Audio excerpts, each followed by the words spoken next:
¿Cómo se relacionan obediencia y libertad? ¿Qué es ser libre y qué se siente?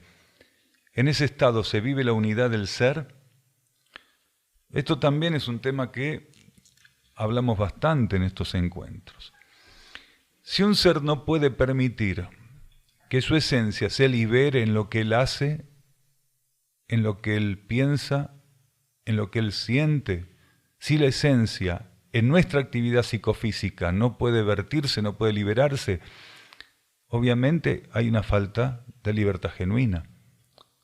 Si la esencia no puede vertirse, no hay libertad. Entonces, si el ser obedece compulsivamente a su relación con las fuerzas materiales para determinar qué hacer, qué pensar o qué sentir, él no es libre. Libre albedrío no significa libertad. Significa simplemente hacer uso de una oportunidad evolutiva que es muy puntual a lo largo de nuestra evolución y que tenemos que terminar trascendiendo. Primero renunciando a ella y luego trascendiendo. Entonces, un ser es libre cuando él permite que su esencia se manifieste sin interferencias en sus pensamientos, en sus sentimientos y en sus acciones. Él tiene que abrir el camino mediante la obediencia. Si él no tiene la firmeza para obedecer, es porque todavía las fuerzas disuasivas, las fuerzas involutivas, están operando de un modo efectivo para desarticular su obediencia, su estabilidad, su persistencia. Cuando el ser habilita mediante la obediencia,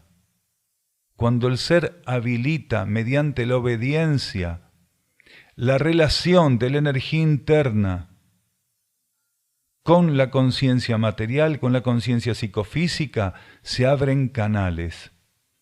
Una de las cosas más efectivas que la obediencia promueve en el ser es la purificación. Muchos seres no tienen en cuenta la relación entre obediencia y purificación. Cuando un ser se decide obedecer, él empieza en el sostenimiento de la obediencia a trabajar la autopurificación. La obediencia es una de las herramientas que más asiste el proceso purificatorio, y en el marco del proceso purificatorio, el proceso autopurificatorio, quiere decir la capacidad del ser de ser consciente de lo que tiene que asistir en el retiro de lo que ya no sirve en él. Entonces, la autopurificación, la purificación y la obediencia van de la mano, permitiendo al ser ser libre. Cuando no hay obediencia y no hay verdadera purificación, aquello que no sirve en nosotros termina siendo un tapón que transitoriamente impide que nuestra energía interna, nuestra esencia interna se pueda manifestar en nuestros pensamientos, sentimientos y acciones. Un ser para obedecer no tiene que esperar estar de acuerdo, estar cómodo o estar a gusto.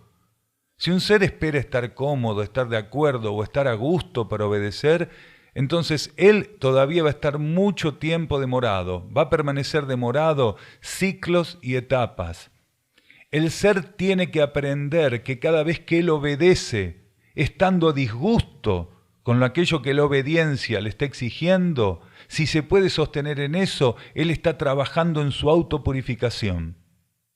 Una persona pregunta por acá, ¿qué sentido tiene obedecer si el ser no está a gusto? Obedecer si no es genuina la obediencia.